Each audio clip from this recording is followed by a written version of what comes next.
ನಮಸ್ತೆ ಆತ್ಮೇರೆ, ನಿಮ್ಮೆಲ್ಲರ ಹಿತೈಷಿ ಆಧ್ಯಾತ್ಮಿಕ ಚಿಂತಕ ಶಿಕ್ಷಕ ಚಿತ್ತ ಚೇತನ ಸ್ನೇಹಿತರೆ.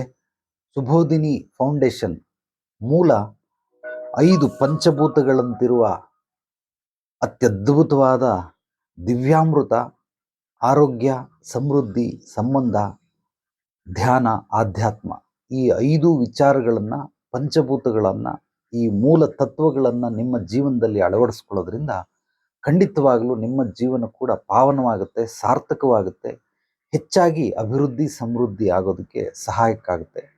ಇವತ್ತು ನಾನು ನಿಮಗೆ ಹೇಳ್ತಾ ಇರುವಂತಹ ವಿಚಾರ ಧ್ಯಾನ. ಧ್ಯಾನದ ಬಗ್ಗೆ ಸಾಕಷ್ಟು ಜನ ಸಿಕ್ಕಾಬಟ್ಟೆ ಕನ್ಫ್ಯೂಷನ್ ಇದೆ. ಆ ಕನ್ಫ್ಯೂಷನ್ ಏತಕ್ಕೋಸ್ಕರ ಆಗುತ್ತೆ ಅನ್ನೋದನ್ನ ಹೇಳ್ಬಿಡ್ತೀನಿ.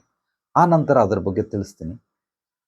ಯಾರೋ ಒಬ್ರು ಕಾರ್ ತಗೊಳ್ಬೇಕು, ಗಂಡನ್ ಕೇಳ್ತಾಳೆ ಹೆಂಡತಿ, ತಂಗಿ ಕೇಳ್ತಾಳೆ, ಅಕ್ಕನ ಕೇಳ್ತಾಳೆ, ಅತ್ತೆ ಮಾವನ ಕೇಳ್ತಾಳೆ, ಅಪ್ಪ ಅಮ್ಮನ ಕೇಳ್ತಾಳೆ, ಊರಿನಲ್ಲಿ ಎಷ್ಟು ಜನ ಸ್ನೇಹಿತರು ಬಂಧು ಬಳಗದವ್ರು ಇದ್ದಾರೆ ಎಲ್ಲರಿಗೂ ಕೇಳ್ತಾಳೆ. 100 ಜನಕ್ಕೆ ಕಾಲ್ ಮಾಡಿ 100 ಜನನು ಒಂದೊಂದು ಕಾರನ್ನ ತಗೋ, ಒಬ್ರು ಆಲ್ಟೋ ತಗೋ, ಸ್ವಿಫ್ಟ್ ತಗೋ, ಹ್ಯಾರಿಯರ್ ತಗೋ, ಹೋಂಡಾ ಸಿಟಿ ತಗೋ, ವಿಚಿತ್ರವಾಗೆಲ್ಲ ಹೇಳಿ ಈಕೆ ತಲೆಗೆ ಗೊಬ್ಬರ ತುಂಬಿಕೊಂಡು ಈಗ ಏನು ಮಾಡಬೇಕು ಅಂತ ಅರ್ಥ ಆಗಲಿಲ್ಲ. ಆಕೆಗೆ ಯಾವ ಕಾರ್ ಇಷ್ಟ ಇತ್ತು ಅದು ಕೂಡ ಈಗ ತಲೆಲಿಲ್ಲ. ಯಾಕೆಂದ್ರೆ ಎಲ್ಲರೂ ಕೂಡ ತಲೆಯಲ್ಲಿ ಒಂದೊಂದು ಕಲ್ಲುಗಳನ್ನು ಹಾಕ್ಬಿಟ್ಟಿದ್ದಾರೆ. ಆದ್ರಿಂದ ಕನ್ಫ್ಯೂಷನ್ ಏನಕ್ಕಾಗುತ್ತೆ ಮನುಷ್ಯನಿಗೆ ಅಂದ್ರೆ, ಹೆಚ್ಚು ಆಪ್ಷನ್ಗಳನ್ನ ಮಾಡ್ಕೊಂಡಿದ್ರೆ ಕನ್ಫ್ಯೂಷನ್ ಆಗುತ್ತೆ. ಆ ರೀತಿ ಕನ್ಫ್ಯೂಷನ್ ಮಾಡೋ ಅವಶ್ಯಕತೆ ಇಲ್ಲ. ನಮ್ಮ ಇಡೀ ಭೂಮಂಡಲದಲ್ಲಿ ಸುಮಾರು 1,500 ರೀತಿಯ ಧ್ಯಾನ ಕ್ರಿಯೆಗಳನ್ನ ಹಲವಾರು ಜನರು ಸೃಷ್ಟಿ ಮಾಡಿದ್ದಾರೆ, ಉದ್ಭವ ಮಾಡ್ಬಿಟ್ಟಿದ್ದಾರೆ. 1,500 ರೀತಿ ಧ್ಯಾನ ಕ್ರಿಯೆಗಳಿದ್ದಾವೆ. ಆದರೆ ಎಲ್ಲವೂ ನಮಗೆ ತಿಳ್ಕೊಳ್ಳೋ ಅವಶ್ಯಕತೆ ಇಲ್ಲ, ಎಲ್ಲವೂ ನಮಗೆ ಮಾಡೋ ಅವಶ್ಯಕತೆನೂ ಇಲ್ಲ. ಪ್ರತಿಯೊಬ್ಬ ಮನುಷ್ಯನಿಗೆ ಹುಟ್ಟಿದಾಗ್ಲಿಂದ ಸಾಯೋವರೆಗೂ, ಬುದ್ಧಿ ಬಂದಾಗ್ಲಿಂದ ಸಾಯೋವರೆಗೂ ಯಾರು ಬೇಕಾದರೂ ಮಾಡಬಹುದಾದಂತಹ ಧ್ಯಾನ ಕ್ರಿಯೆಗಳು ಬೆರಳೆಣಿಕೆಯಷ್ಟು. 1, 2, 3 ಅಥವಾ 4, ಹೆಚ್ಚಂದ್ರೆ 5 ಧ್ಯಾನ ಕ್ರಿಯೆಗಳನ್ನು ನಾವು ಮಾಡಬಹುದು. ಈ ಧ್ಯಾನ ಕ್ರಿಯೆಗಳಲ್ಲಿ ಸಹಜವಾಗಿ ಎಲ್ಲರಿಗೂ ಉಪಯೋಗ ಆಗಬೇಕು. ಎಲ್ಲ ಸ್ಥಳಗಳಲ್ಲೂ, ಎಲ್ಲ ಮನಸ್ಥಿತಿ ಪರಿಸ್ಥಿತಿಯಲ್ಲೂ ಅದು ಉಪಯೋಗ ಆಗೋ ರೀತಿ ಇದ್ದಾಗ ಆಗ ಅದರಿಂದ ನಮಗೆ ಕನ್ಫ್ಯೂಷನ್ ಇಲ್ಲ. ನೀವು ಜಗತ್ತನ್ನು ನೋಡಿ, ಮೊದಲು ವಿಜ್ಞಾನ ಬಂತು, ಅದಾದಮೇಲೆ ತಂತ್ರಜ್ಞಾನ ಬಂತು.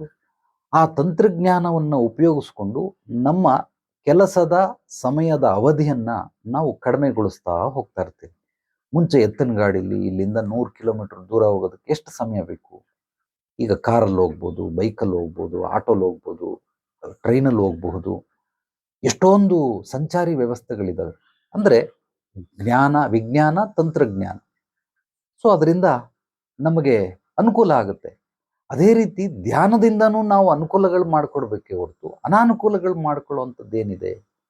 ಸಾಕಷ್ಟು ಜನ ಮನಸ್ಸನ್ನ ಕಂಟ್ರೋಲ್ ಮಾಡದೆ ಧ್ಯಾನ ಅಂತ ತಿಳ್ಕೊಂಡಿದ್ದಾರೆ. ಖಂಡಿತವಾಗ್ಲೂ ಇದು ಮಹಾಪರಾಧ. ಮನಸ್ಸನ್ನ ಕಂಟ್ರೋಲ್ ಮಾಡುವಂಥ ಅವಶ್ಯಕತೆ ಇಲ್ಲ. ದಯವಿಟ್ಟು ಯಾರು ಮನಸ್ಸನ್ನ ಕಂಟ್ರೋಲ್ ಮಾಡಬೇಡಿ. ನಾನು ನಿಮಗೆ ಜ್ಞಾನ ಸಮೃದ್ಧಿ ಯೋಗದಲ್ಲಿ ಆತ್ಮ ಸಮೃದ್ಧಿ ಯೋಗ ಅನ್ನುವ ಒಂದು ಅತ್ಯದ್ಭುತವಾದ ಕ್ರಿಯೆಯನ್ನು ಮಾಡಿಸ್ತೀನಿ. ಆ ಕ್ರಿಯೆಯಲ್ಲಿ ನೀವು ಖಂಡಿತವಾಗಲೂ ಅದ್ಭುತವಾಗಿ ತಿಳ್ಕೊಳ್ಬಹುದು. ಆದರೂ ನಿಮಗೆ ಕೆಲವೊಂದು ವಿಚಾರಗಳನ್ನು ಹೇಳ್ತೀನಿ. ನೀವು ಧ್ಯಾನ ಮಾಡಬೇಕಾದ್ರೆ ಮೂಲವಾಗಿ 3 ನಿಮಿಷ ಧ್ಯಾನ ಮಾಡಿದ್ರೆ ಸಾಕು, ಮಿನಿಮಮ್.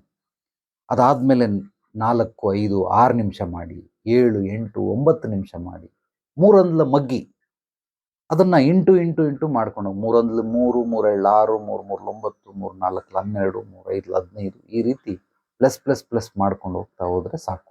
ಸ್ಟಾರ್ಟಿಂಗ್ ಬೇಸಿಕ್ 3 ನಿಮಿಷ ಮಾಡಿದ್ರೆ ಹೆಚ್ಚು. ಅದಕ್ಕಿಂತ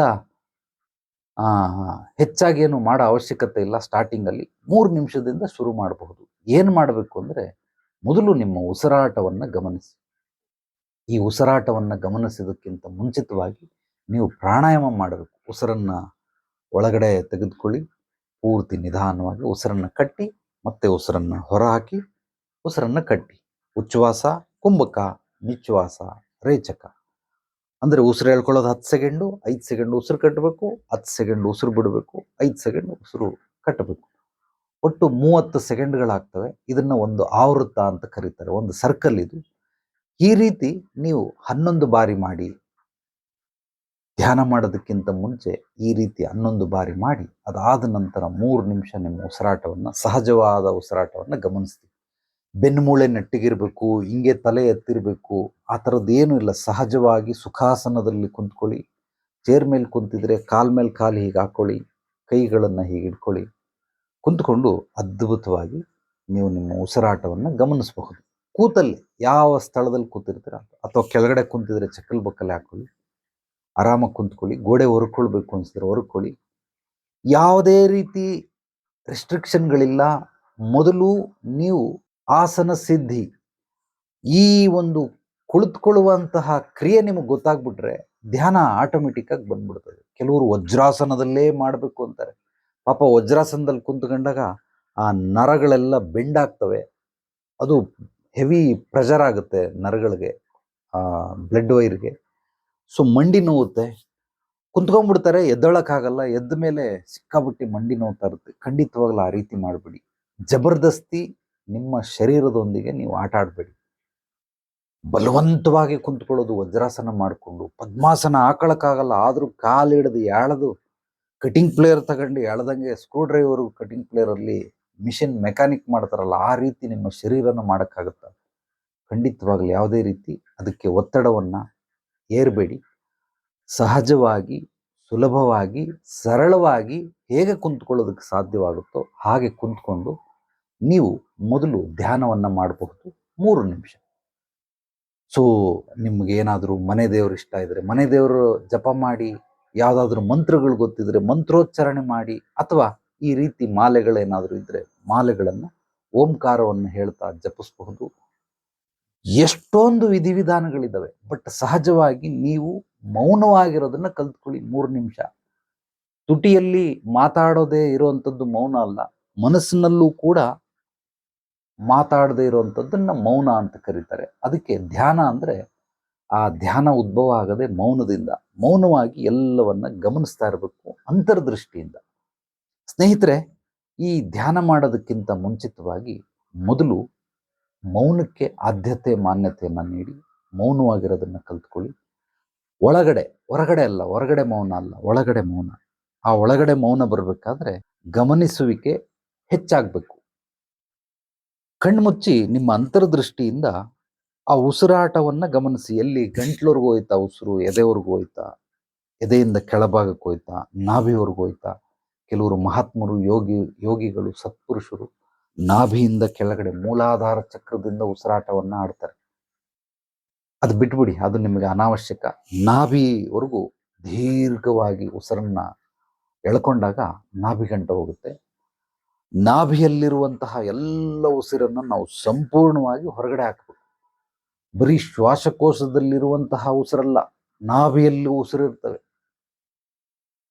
ಕೆಲವರು ಸಿಂಗರ್ಗಳನ್ನು ನೋಡಿ, ಅವರು ಮೂಗಿಂದ ಹಾಡ್ತಾರೆ, ಗಂಟ್ಲಿಂದ ಹಾಡ್ತಾರೆ, ಎದೆ ಭಾಗದಿಂದ ಹಾಡ್ತಾರೆ, ನಾಭಿಯಿಂದ ಹಾಡ್ತಾರೆ. ನಾಭಿಯಿಂದ ಹಾಡಿದ್ರೆ ಆ ಒಂದು ಹಾಡಿಗೆ ಅತ್ಯದ್ಭುತವಾದಂತಹ ಪ್ರತಿಕ್ರಿಯೆ ಸಿಗುತ್ತೆ. ಕೇಳೋಂಥವ್ರಿಗೆ ಅದು ಧ್ಯಾನವಾಗುತ್ತೆ.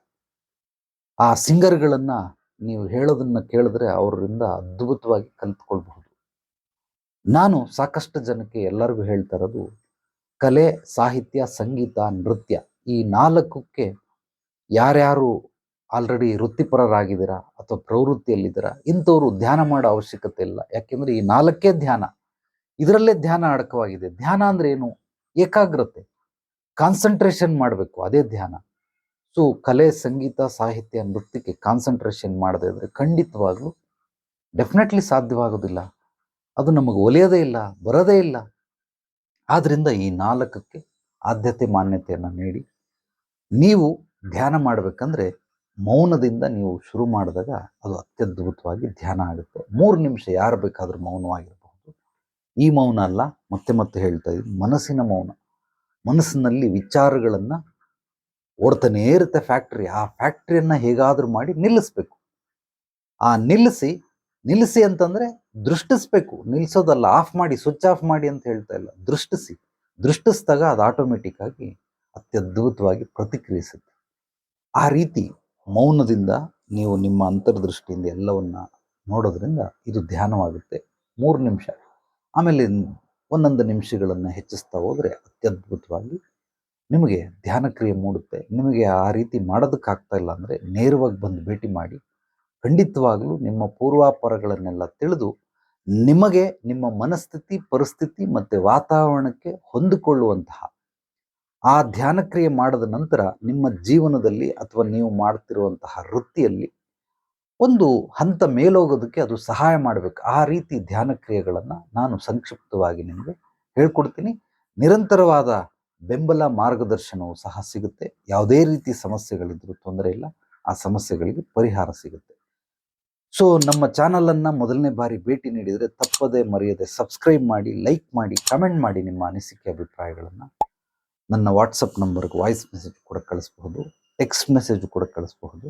ಎಲ್ರಿಗೂ ಒಳ್ಳೆಯದಾಗಲಿ. ನಾಳೆ ಮತ್ತೆ ಭೇಟಿಯಾಗೋಣ ಮತ್ತಷ್ಟು ಸತ್ವಭರಿತ ವಿಚಾರಗಳೊಂದಿಗೆ. ಎಲ್ಲರೊಳಗಡಗಿರುವ ಭಗವಂತನಿಗೆ ನನ್ನ ಭಕ್ತಿಪೂರ್ವ ಪ್ರಣಾಮಗಳು. ಸರ್ವೇ ಜನೋ ಸುಖಿನೋ ಭವಂತು. ಶುಭರಾತ್ರಿ.